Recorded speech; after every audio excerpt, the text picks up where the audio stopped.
Mutton സൂപ്പിൽ ഉപ്പ് കൂടി കഴിഞ്ഞാൽ പ്രശ്നമാണ്. കുരുമുളക് തട്ടുമ്പോൾ കാറ്റടിച്ച് മണ്ടേ കയറാതെ നോക്കണം. ഹലോ ഗൈസ്, കാർത്തിക്കാണ്. നിങ്ങൾക്ക് പനിയുണ്ടെന്നുണ്ടെങ്കിൽ ആ പനിയെ പമ്പ കടത്തുന്ന ഒരു സൂപ്പാണ് ഞാൻ ഈ കുടിച്ചുകൊണ്ടിരിക്കുന്നത് കേട്ടോ. ഇതൊരു ഒന്നാം തരം മട്ടൻ സൂപ്പാണ്. ഈ ഒരു മട്ടൻ സൂപ്പിന് ശരിക്കും 56 വർഷത്തെ പാരമ്പര്യമുണ്ട്. ഇത് ആടിൻ്റെ കുടൽ തോരൻ വെച്ചതാണ്. ഇതാണ് മട്ടൻ ബിരിയാണി.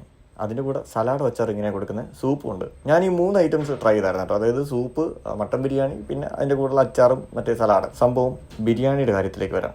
ഈ ഒരു ബിരിയാണി ദം ബിരിയാണി എന്നല്ല, മട്ടൻ റോസ്റ്റ് ബിരിയാണി. പക്ഷേ ഈ ഒരു മട്ടൻ റോസ്റ്റ് ബിരിയാണിയില്ല, ഒരു മസാല ഉണ്ടല്ലോ, ഒരു രക്ഷയല്ല. കുഞ്ഞനരിയിലുള്ള ബിരിയാണി ഇഷ്ടപ്പെടുന്നവർക്ക് ഈ ഒരു സംഭവം ഇഷ്ടപ്പെടും. ഞാനിത് മുഴുവൻ കഴിച്ചു തീർത്തപ്പോഴാണ് ശ്രദ്ധിച്ചത് ഇവിടെ ഫ്രഷ് മട്ടൻ അവൈലബിൾ ആണെന്നുള്ളത്. സംഭവം വേറെ ഒന്നുമല്ല, രാവിലെ 6 മണിക്ക് തുടങ്ങി രാത്രി 10 മണി വരെ പ്രവർത്തിക്കുന്ന ഈ ഒരു കടയിൽ ലൈവായിട്ട് മട്ടൻ വെട്ടുന്നുണ്ട് 12 മണി വരെ ഉച്ചയ്ക്ക്. ഇപ്പോൾ മട്ടൻ മീറ്റായിട്ട് വാങ്ങുന്നവർക്കൊക്കെ ഇവിടെ വെമ്പായം കന്യാകുളങ്ങര റോഡിലുള്ള കോച്ച് റെസ്റ്റോറൻറ്റ് വിസിറ്റ് ചെയ്യാൻ കേട്ടോ. ഇത് 56 വർഷം പാരമ്പര്യമുള്ള ഒരു ഹോട്ടലാണ്. പഴയ ആൾക്കാരൊക്കെ അറിയാം. ട്രൈ ചെയ്ത് നോക്കുക. എൻ്റെ ഈ വീഡിയോ ഇഷ്ടപ്പെട്ടാൽ മാത്രം പേജ് മറക്കാതെ ഫോളോ ചെയ്യുക.